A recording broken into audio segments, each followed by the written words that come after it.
welcome to IR Thinker, where we explore the world of international relations one critical issue at a time. I'm Martin Zubko. In this interview, we'll try to bring a realistic perspective to Syria's potential path forward after the sanctions were lifted. And I read many reports about Syria, about how scholars envision the reconstruction of Syria, and I see many good intentions, but I also notice many ideas that need sort of critical lens. We need to see realistically what we can do in Syria, and also we should know what Syria wants to be in the future, what sort of state. And therefore, I invited my guest today, Dr. Joseph Daher. Hello. Hello, thank you for inviting me. Pleasure to be here with you. Joseph has been associate researcher at the Bonn International Center for Conflict Studies, and Dr. Daher published numerous books and articles on Syria, Lebanon, and the Middle East. The reason why I'm recording this episode with him is that between 2018 and 2024, he was a visiting professor at the European University Institute in Florence, and at that institute, he firstly participated in the research project Wartime and Post-Conflict in Syria, and he was responsible for one of the four research axes of the project, focusing on political economy, the war economy and its impact on potential future reconstruction efforts. And then he co-managed the Syrian trajectories, which was the second project, and it was dealing with the challenges and opportunities for peace building in Syria. So therefore, I think Dr. Daher is very well qualified to speak about Syria. And I also want to mention that he runs a blog called Syria Freedom Forever. And there are many articles in more languages, so you can also enjoy the information from the, as we say, first hand. Let's go with the first question. And I'm interested in the post-Assad order. Should we understand that as a break from the Syria's war economy? Or should we understand this post-Assad order as a continuity with new actors? And also, maybe you can elaborate a little bit, how do you see post-Assad Syria? Is that Syria very different, or this Syria is only the change of actors, but the business as usual, as we say? Thank you, Martin, again for having me with you, and hopefully we can have a fruitful debate and discussion. I think, first of all, to your question, there are a few levels.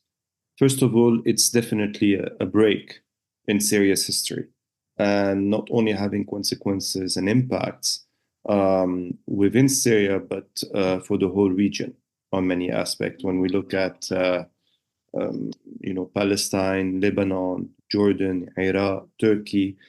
So the impact is not only, I would say, within Syria, but regionally and to some extent internationally, as maybe we'll come back later on the various developments that occurred in the past few months. So politically speaking, it's definitely a break. Similarly, the fall of a dictatorship that was established for more than 50 years. We shouldn't forget that what I have characterized as a patrimonial regime, meaning that you had kind of a privatization of the state or concentration of powers in the hand of a small group of people, whether politically, militarily, economically. The Assad regime has fallen. So the ability, it's not like, for example, to make a comparison to show that there is a political break. In Egypt, the fall of Mubarak did not mean the former dictator in Egypt that fell at the beginning of what in Europe was called the Arab Spring, or in 2011. The fall of the leader Mubarak did not mean the fall of the Egyptian regime or the state. Actually, the key centers of power were concentrated within the high military commander. In the case of Syria, no. The old regime, the ancien regime, has gone. Bashar Assad, Maher Assad, the presidential palace, their close people connected to it, have all left nearly. So this means we have a new kind of ruling actor in Syria. And this is Hayat Tahrir al-Sham, which was previously known as Jabhat al-Nusra, that has its origins in jihadism, but that evolved massively, ideologically, politically, and we'll come back to this on later. So politically, yes, there is a major break, for sure. Including the fact that, and I was back in Syria for the first time 14 years in January, you have more political dynamism, especially in Damascus, a bit less in other regions, but still it's developing with political conferences, meetings, political parties trying to establish themselves, some sit-ins. So this was impossible at the time of the Assad regime. So here, yes, you have a break. Now, when it comes to more about the political economy, it's still something in construction, but what we see, despite a rhetoric of the current ruling actor that they want to have a break with the past, is more of continuation and deepening, I would say, of previous neoliberal policies, austerity measures, and a kind of paradigm that is not at all a break with past policies, quite in continuation in the economic policies.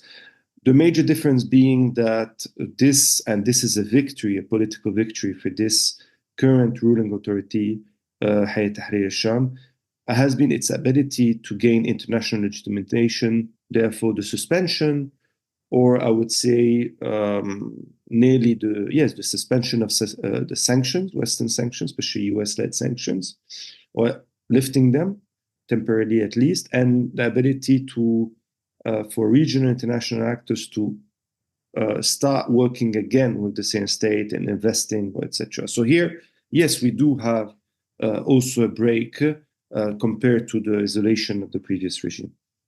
There is a follow-up question about that, and that's what's happened with Assad's people. Because, state has several institutions. Then you have the research institutions, universities, police departments, army, everything together. And during Assad regimes, there were people loyal to Assad, or majority of them they were. And I think the logical question is what happened with those people? Because it's not like 100 people, but it's the whole country.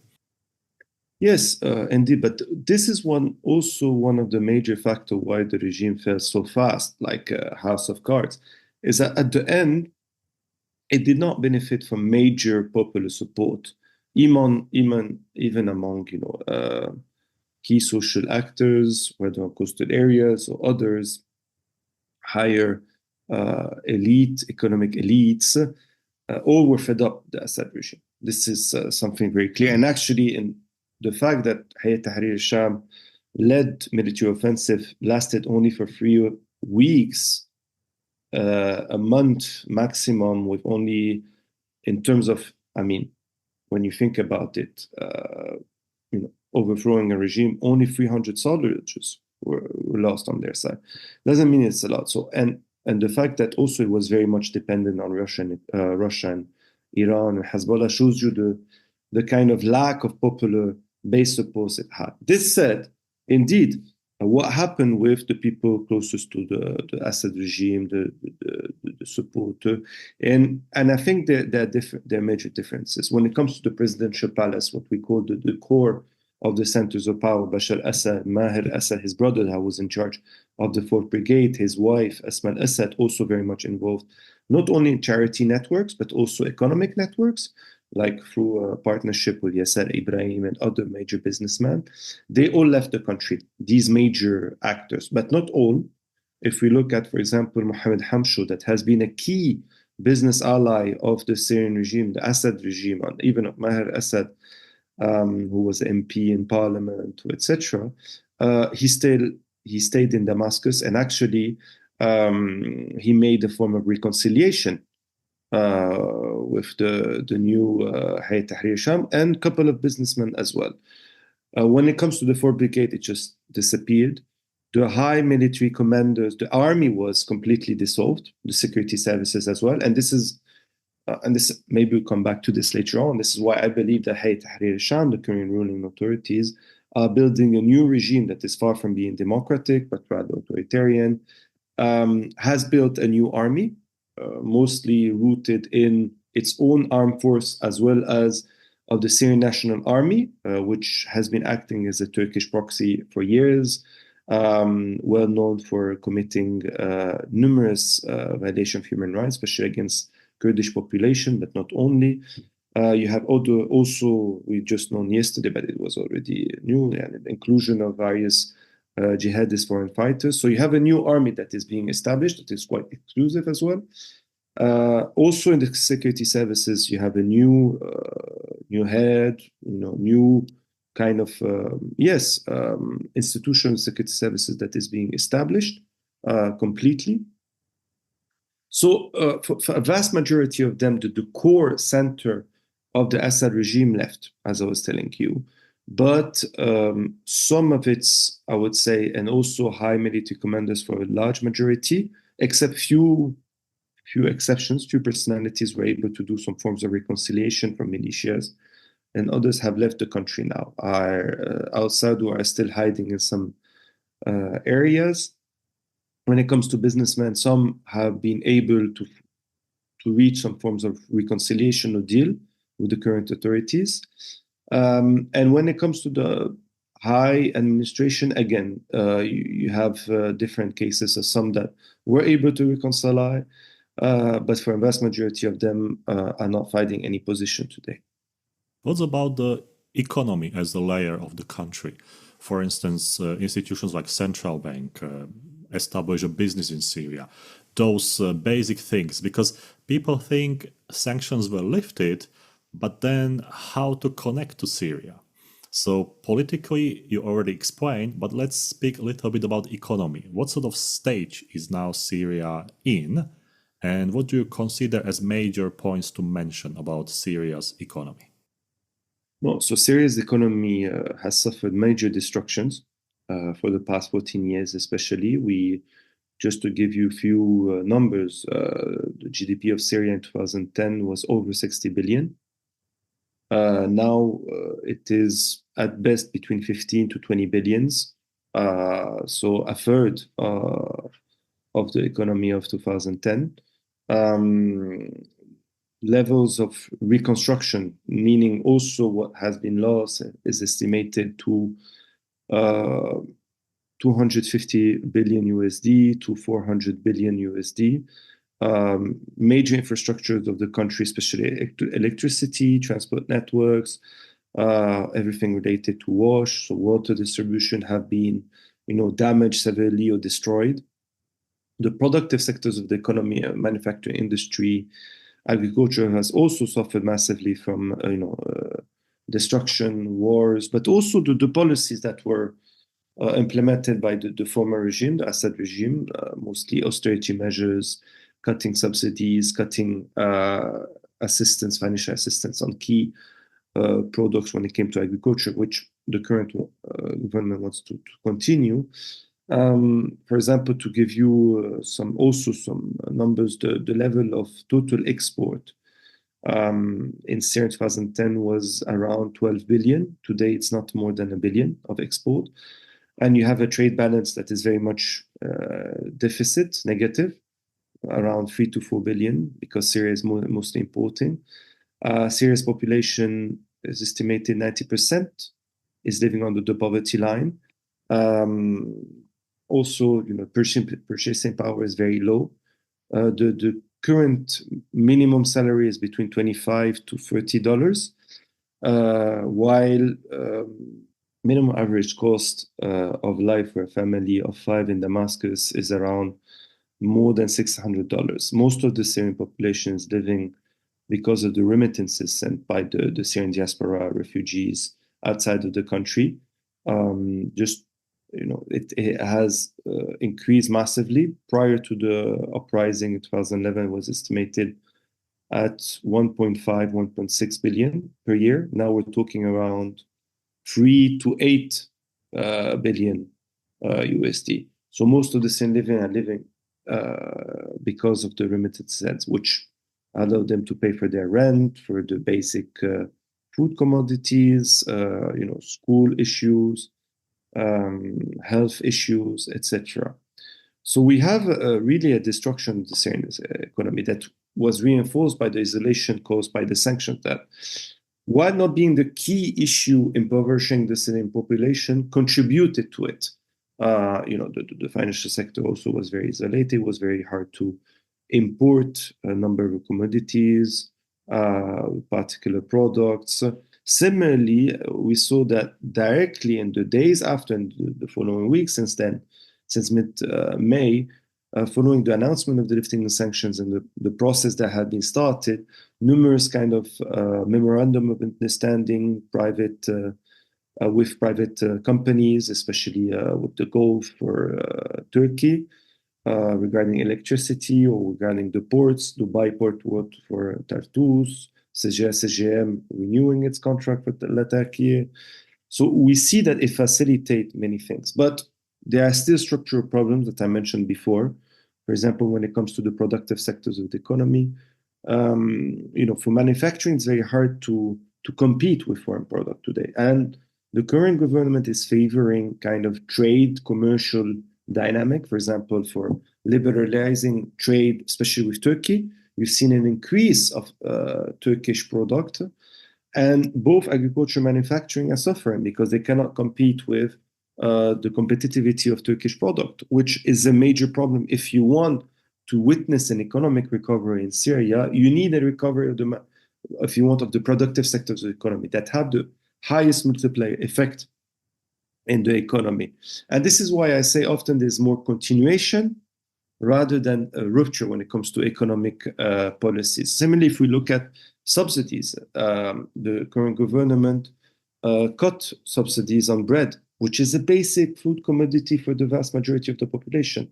The price of bread passed from 400 Syrian pound to 4,000 Syrian pound. Subsidies on oil derivatives. So they're more present in the market, everyone sell it, and still not enough, but the problem is it's much more expensive than before.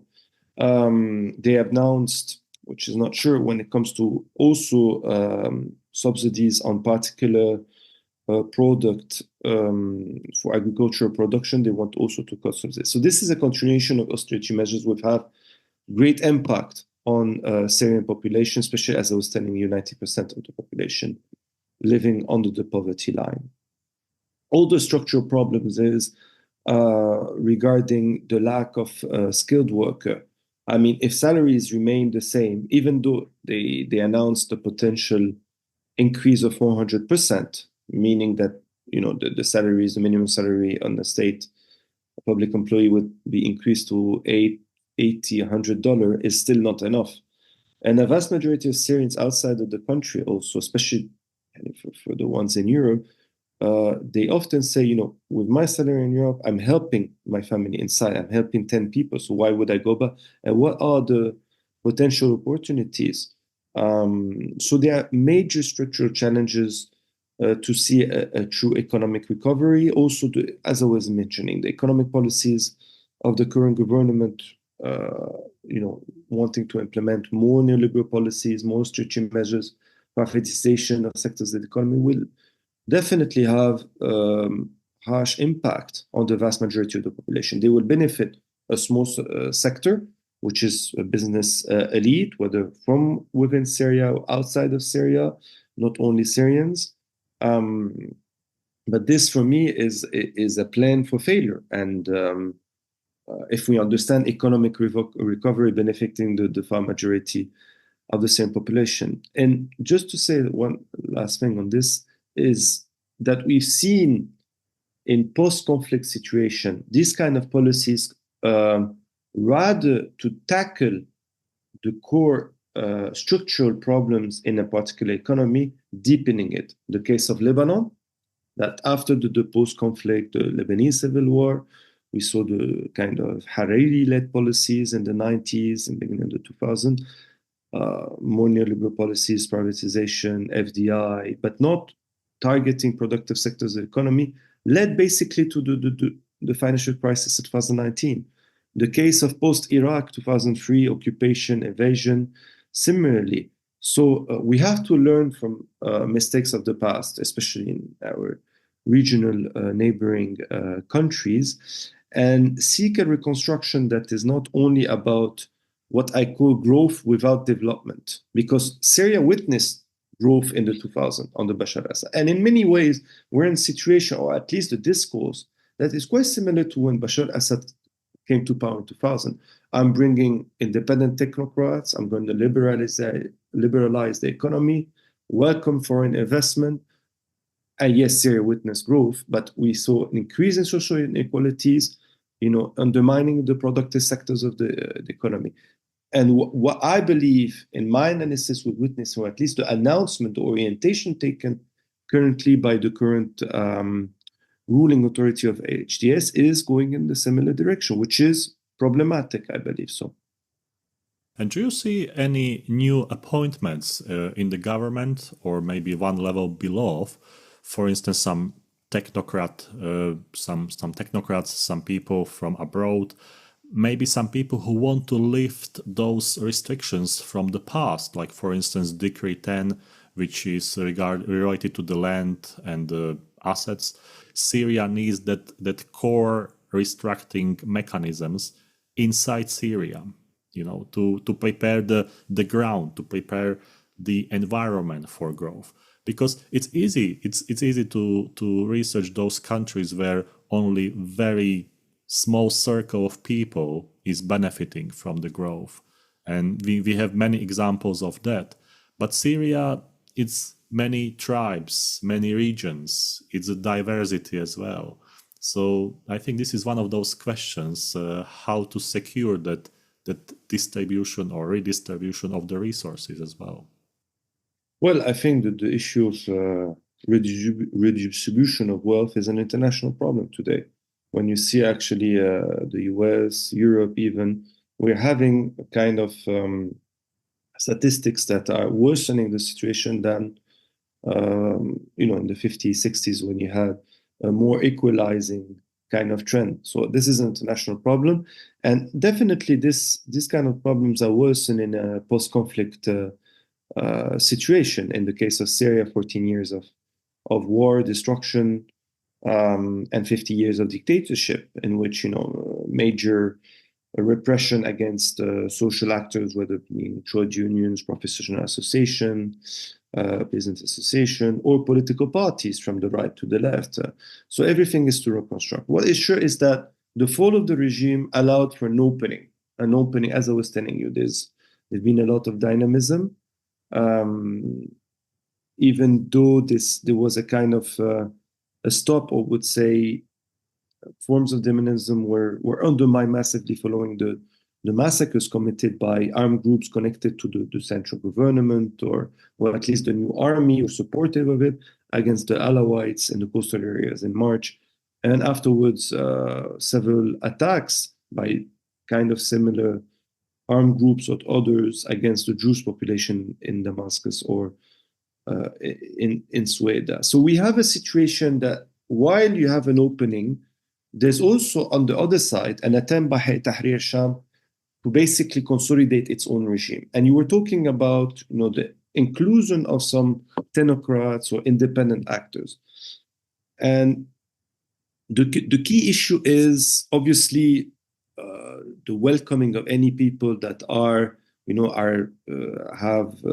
chosen because of their competencies. It should be welcome. But the problem is that these personalities are, or at least it's a debate even among civil society actors, activists, that could you change from inside the current, kind of constructing states? I believe no. I believe it's a question of balance of forces, that we have to build the opposition from outside, because basically Hayat Tahrir Sham, yes, a new interim government has been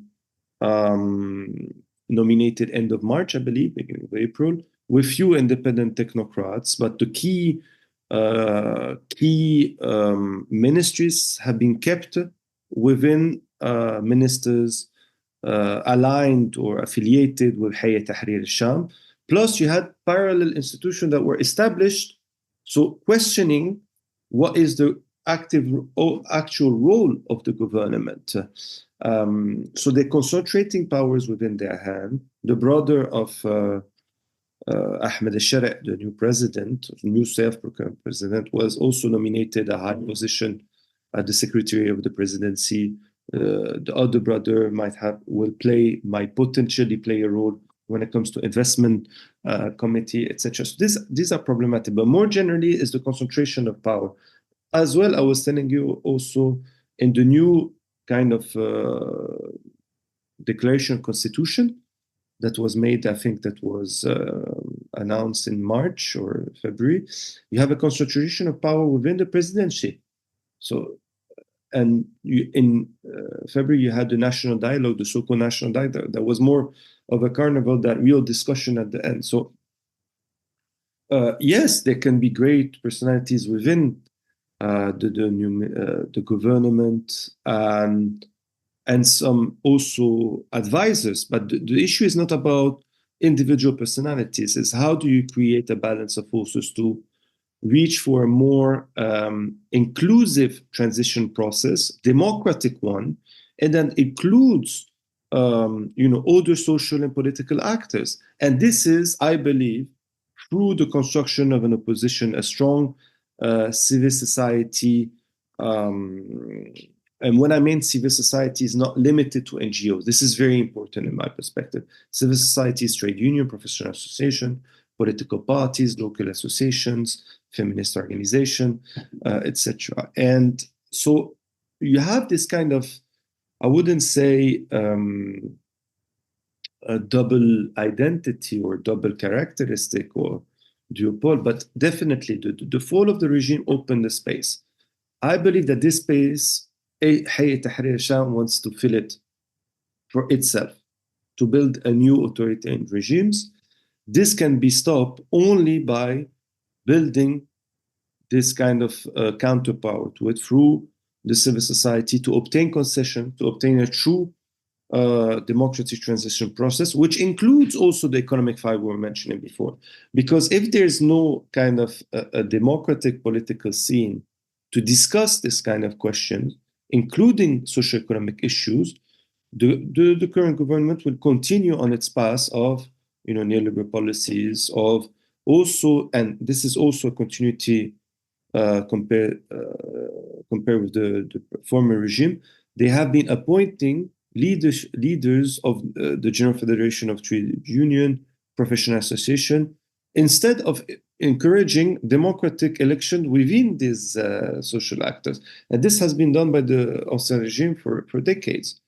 So here, I think, nothing is given, and things have to be basically earned and gained and won. Joseph, what's the role of exiled activists and diaspora? Because during Assad regime, we were hearing and we were reading many papers, many reports from those people living in the United States, in Germany, in different countries, how they want to change Syria. No, and being part of it as well. First of all, I think it's quite important to say that diaspora is not homogeneous. There always been a very important plurality with different objectives, different constituencies, also debates regarding, for example, several groups in the US pushing for the implementation of the Caesar sanction in 2019, 2020, where others opposed it. So you had this diversity present in the diaspora, also different kind of social backgrounds. You have also business association in different or regional countries in the Middle East or outside that were closer to the Assad regime, and others that now try to position themselves, for the future of Syria. You had also human rights actors that are divided as well. Some are more critical of the current central authorities, while others are more in a sense of giving it time. And this is also more generally in the civil society kind of political scene, medias also. So it depends really much on the kind of groups or individuals talking. Some have decided to return to Syria, individual civil society actors or human rights to work with the current government, saying they can play a role, or just not only at the government level, but on a local scene. We haven't seen a major return of businessmen from outside. You had few visits from businessmen in Egypt and the UAE, and also some Western countries.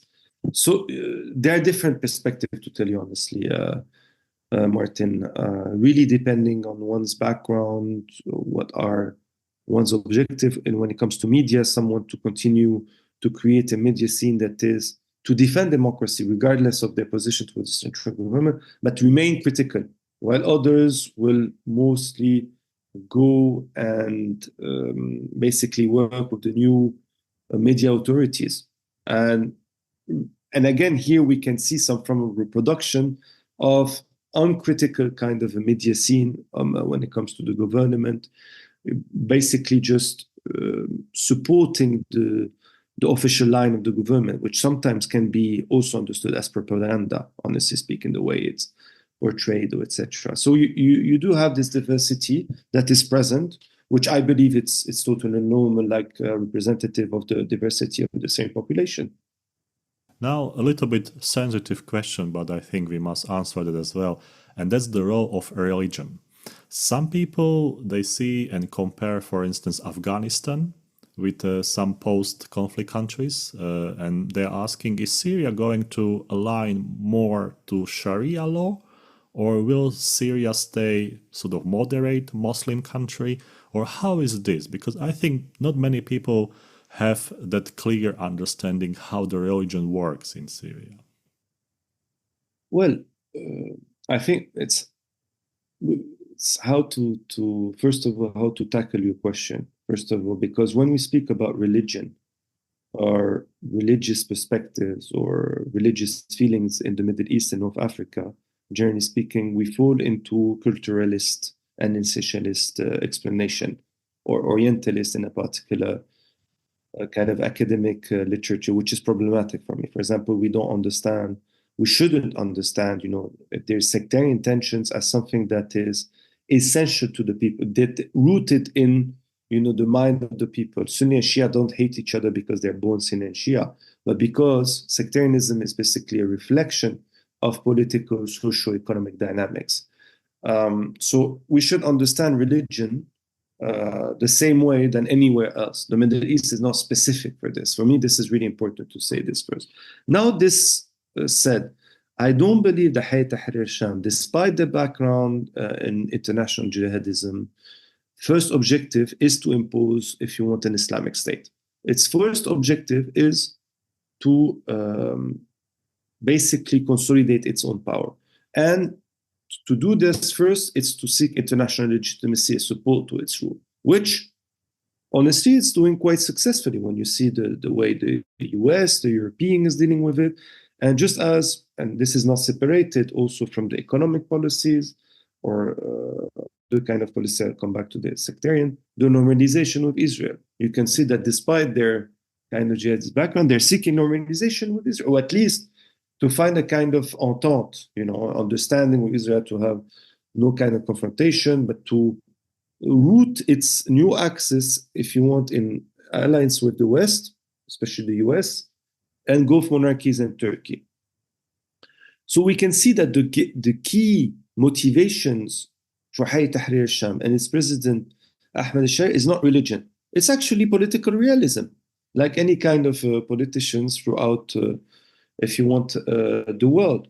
So it's important to see this. Now, does that mean that he will not use sectarianism, the use of religion? No, he will, most probably, especially he feels his government threatened. Moreover, he's using kind of it's more, not necessarily religion, but it's a production of a particular identity, not necessarily measured according to your religion, but he's trying to build a kind of imagined community, the Sunni Arab community, that he would represent all of them, building on a so-called saying of the kind of injustice made to the Sunnis during the Assad regime. This is why you have discourse from, for example, officials that are saying, a few days after the massacres committed against the Alawites, you had the foreign minister in Brussels saying, the rule of the minority is finished. understand, kind of legitimizing the massacres of Alawites, saying basically the Alawites were ruling the country before and not Assad. No, it wasn't the Alawite. The Alawite as a whole did not benefit from the Assad regime. Quite on the opposite. Their regions were less developed. They didn't have many work opportunities, etc. in coastal areas.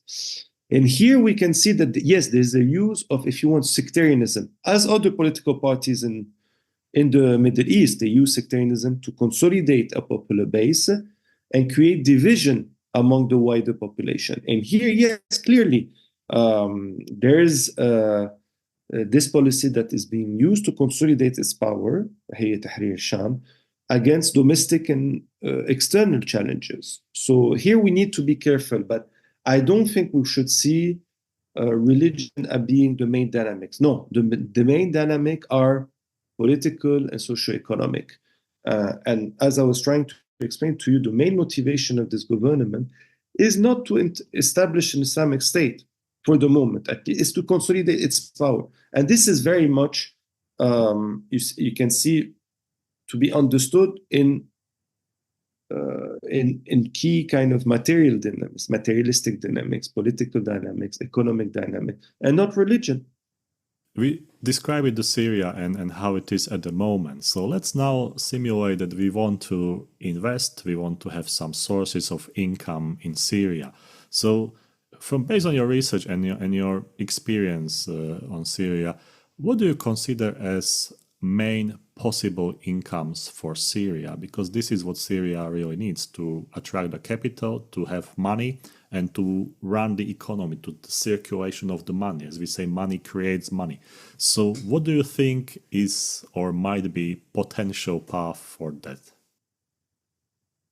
Well, here obviously I might be a bit in opposition to the main mantra of economic paradigm that has been dominating basically the literature since the 90s. Basically you create growth through neoliberal policies, focusing on basically finance, trade dynamics, commercial dynamics, which I believe built the roots the past decades for the uprisings of the Middle East and North Africa in 2011. Basically, we had a blocked economic development from the 70s, 80s with the so-called structural adjustment policies that were basically undermining the role of the state in investment in an economy or in trying to redistribute wealth.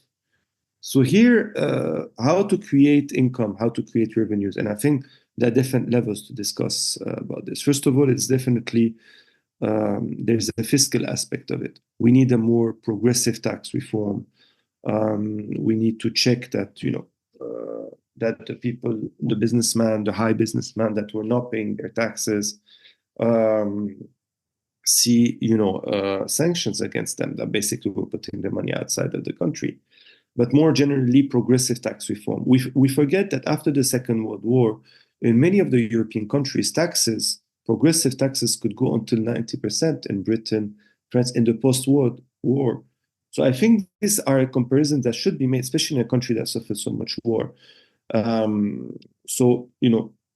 highly progressive tax reform, increasing salaries according to inflation. This means also diminishing, profits, especially for private state companies. But it's a holistic program. Definitely, we cannot deny that international assistance is needed. Private investment is needed, but private investment is needed in the productive sectors of the economy. So we already have in Syria, for example, the Syrian Investment Agency, but should be kind of reformed, which welcomes and advice for investment, but direct investment to the productive sectors of the economy. Because what Syria basically needs is to produce. If you produce, you diminish the commercial balance, the deficit of the commercial balance. You create more jobs. As we know, it's a multiplier effect. You diminish the pressure on the Syrian pound, because I haven't talked before. There's a lack of stability of the Syrian pound, the national currency. Plus, you have other foreign currencies being used today in Syria as a competition because of the lack of confidence in the Syrian national currency. You have a dollarization of the economy on one side, and in the northern areas, you have the use of the Turkish pound. So how do you strengthen, basically, this is by production, which will create more income, more tax, more jobs. Obviously, also need financial reforms like to push the private banks and the public state banks to loan massively to the productive sectors of the economy, to the SMEs, to the farmers, because even prior to the uprising, you had the growth of private banks, but the majority of loans of the private banks were made for consumption dynamics, whether buying a car or for a small minority, buying a house. No, we need this money to be used, basically, or the money that will be put in Syrian banks to be used to loan for SMEs, etc. Obviously, in private banks, it's problematic today because we passed from the total deposits in private banks in 2011 was around 13 billion. Now it's a bit less than 2 billion. So definitely this is difficult also for construction. But also this comes a bit in opposition to some discourse, but for the people that say we need a private sector-led initiative, okay, but what is the landscape of the private sector in Syria? 99% are micro, small, and medium enterprise that cannot lead major, reconstruction process. Similarly, as I was telling you, the financial system, because you will need massive loans in the private sector, 2 billion only on deposits. So here, what do we do? And again, I said we need, kind of foreign assistance, international assistance, but this to be a condition. For example, it's not clear yet that the current agreements that were made, for example, with the various the consortium for electricity reconstruction and infrastructures, etc. Will the infrastructures be in the hands or the sovereignty of these foreign companies or same? So basically, yes, we agree and we pay you to rebuild and put it potentially on a midterm, manage it or take part of the profit, but this should stay in the sovereignty of the Syrian state, because otherwise price of electricity can be increased regardless of the decision of the government. And this, again, can impact especially industry and agriculture that cannot deal with increasing price of electricity. So it's a holistic plan that is needed.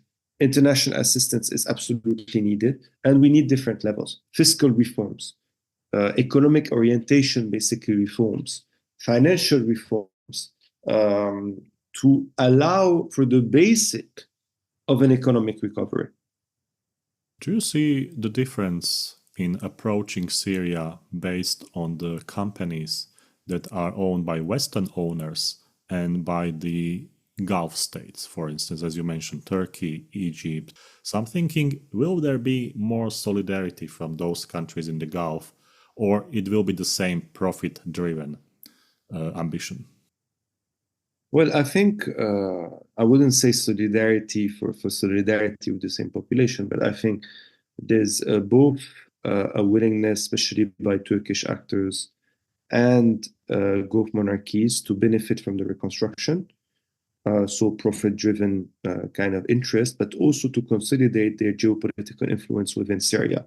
We shouldn't undermine this. These actors have played a key role in promoting or at least lobbying the US to lift the sanctions. And it's also in a perspective of, the fact that Iran is not anymore influential in Syria, to gather their own influence, that Syria becomes really rooted in what I was mentioning before, in this kind of Western Gulf, Turkish islands, which will in the future pave the way also for, and this is also a plan of the US or the Gulf monarchies, to pave the way to a formal normalization with Israel. So, and until today, European actors are quite modest. CGA, CGM, the French company, has been in Syria since 2009, has been a long time, and it's part of its strategy to expand in the Levant. You know, they have Beirut, I think they have Tripoli, I'm not sure now, but they expanded kind of the Mediterranean, the activities. They have quite a lot of interest here, and they can play a role in the reconstruction. So it's quite specific for the European companies. The key issue is that Turkish companies have a big know-how when it comes to construction, reconstruction, but they will need the funds that will most probably come from the Gulf monarchies, especially Saudi Arabia, Qatar, and others. So for the moment, the space of Europe, even though you do have obviously a know-how and European companies are well seen, generally speaking. They were quite present in Syria prior to 2011. I mean, there's a lot of competition now to participate in this, and other countries. It's also based on geopolitical islands, and yeah. So all these matters have to be taken into consideration when it comes to economic opportunities. But definitely for Saudi Arabia or Turkey or Qatar, it's not only about, or it's not about being in solidarity with the same population, but it's both political and economic interests nurturing their activities and yeah, in Syria. Let's say a few words about two big ones, and that's China and Russia. We know Russia lost the ports in Syria, and that's the recent development. So do you think that Russia will try or will be even capable to return to Syria in some way? And the second question, how do you see the position of China? Is Syria an opportunity for China to do something, or China will not go to Syria because of the complexities of the society and all the processes? So for Russia, the main issue in Syria was always the geopolitical location of Syria, the military port and base they had in coastal areas, rather than economic interest. This does not mean that following the intervention from 2015 onwards, the first geopolitical interest did not mean it was in a position to try to gain some economic interest. So in the Tartus port, it was never about massively developing the port. They were able to benefit from a public-private partnership agreement, but they actually diminished the number of workers at the port and were criticized for this by the workers and local people working around the port. They benefited also from few kind of contracts when it comes to potential future oil exploration deals. This will more probably not continue. But Russia is a very, pragmatic actor. Putin did not oppose Russian president, did not oppose the arrival to power of Ahmed Shara. There are, relations that have been established. Ahmed Shara have not challenged at all the Russian military bases in Syria. So I think, regardless of the political background of Ahmed Shara, Russian officials are ready to deal pragmatically with the new actors, just as they did in the past with, when it came to the Taliban. They can even work on anti-terrorist stuff. And it's also a card of negotiation for the Syrian government in the future with Western government when it comes to this. So Russia will try to maintain what is key in their eyes, their military bases, because of geopolitical location of Syria, because it's access on Mediterranean Sea. It's also access to Africa for their intervention. So this is the key issue for Russia. So I'll see Russia probably maintaining, or trying to maintain cordial relation with Damascus, regardless of the change of the regime. And actually, I think Vladimir Putin invited Ahmed Shara to come to Moscow.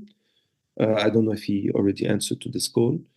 He will also be careful according to the development of relation between US and Russia. This has to be taken into account as well. If US relations worsen, and as Ahmed Shara priority is to be recognized and be a key ally of the US, this could also have impact. So we should be careful. When it comes to China, China have been a bit worried about the foreign fighters that have been involved, Uyghur, that have been involved within the Syrian army, or at least integrated, or still at least in Syria. And they had, quite good relations with the former Syrian regime, but never to be a close ally. Also very pragmatic. But what kind of Chinese product are present in Syria, especially at the time of the sanction? They became, kind of an alternative to the ability to bring a European product. But now, will Syria become a key, center for investment in China? I don't believe so. Despite the fact, in last week we saw one Chinese private company sign a deal to develop, for example, free tax zones in the various industrial cities. Otherwise, why I'm saying it, I don't see it's become major. First of all, the ports have been taken, Tartus and Latakia, and China generally invests if it can have something in return when it comes to natural resources or infrastructures. This is quite limited when it comes to Syria in terms of natural resources. We have to know that the oil that is present mostly in the northeast, under the control for the moment of the autonomous administration of the northeast, which is mostly controlled by Kurdish-led party, the PYD, sister organization of PKK. But even prior to 2011, Syria was less and less self-sufficient in terms of oil production. So here, oil is not great. Phosphate is not major production, even though it's relatively important. And it's still, we'll see what happened with the issue of the phosphate production, because you also had a contract, PPP, public-private partnership, with a Russian company, Strangaz. We'll see what happened. So you don't have a lot to take in exchange when it comes to infrastructures and natural resources. So we might see investment, but not massive, I would say, of China, and not being Syria a key priority in the near future, I would say. You mentioned Kurds in the north, and my question would be about the Kurds, about that geopolitical balance, like Turkey, Kurds, and Syria. Because we know, as you mentioned, that this is area quite rich for natural resources, and Turkey has some ambitions over there. So how would you characterize that triangle, Kurds, Turkey, and Syria at the moment? And maybe what's the position of the leader of Syria towards Kurds? Yes, so we have to know that the Kurdish population in Syria is estimated between around 15% to maximum 20% of the population, mostly inhabiting the northeast. But the northeast of Syria, the current area that under its control, is very mixed. It's not like Kurdistan, Iraq, where you have 90% of Kurds. You have maybe 50. It's very hard to know the demographic, maybe a small majority of Kurds. But you do have Arabs, you have Armenians, Assyrians, various population.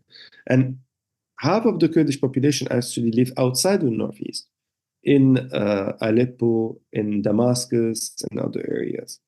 So this is also demography to take into consideration. Also, plurality, politically, socially, of the Kurdish population. It's not only represented by the autonomous administration. You have a lot of political diversity among the Kurds. Now, Turkish main interest is not to see any form of autonomy of the Kurds in the northeast. It's not about the natural resources, rather regarding oil or agriculture, because it's a key. It's basically the agricultural basket of Syria, the northeast. So it's more important for Damascus. But it sees the northeast as a continuation of its own Kurdish issue within Turkey, so a security threat. And actually, Turkish President Erdogan repeated lately that any kind of demands for federalism or further decentralization is a dream that will not happen, or a deep decentralization. Federalism, forget about it. And in this perspective, Damascus shares this feeling. It doesn't want to see any kind of, form of federalism or deep decentralization, but it doesn't have for the moment, the military capacities on its own to challenge the Northeast, without forgetting that the Northeast, the autonomous administration of the Northeast, is allied with the US, even though there's a rapprochement with Damascus. So it doesn't want to enter now in deep problems, let's say, or deep engagement or conflict with the Northeast, because it doesn't want problem also with Washington. But I don't see on a mid and long term Damascus or Turkey accepting any form of autonomy in the Northeast under the Kurdish leadership of the PYD. So there have been negotiations, there have been deals, but they are, even you had a big conference in Qamishli, I think a few weeks ago. So this is a Syrian city in the northeast of Syria, gathering the different Kurdish political parties, and especially the two main ones. Basically, the Syrian PYD, the organization of PKK, and the political parties allied with Barzani, the head of the Kurdistan Iraq. They agreed on a common kind of political vision or federalism. It was denounced by Damascus officials. So for the moment, you have deals, but this deal is very fragile for the mid long term.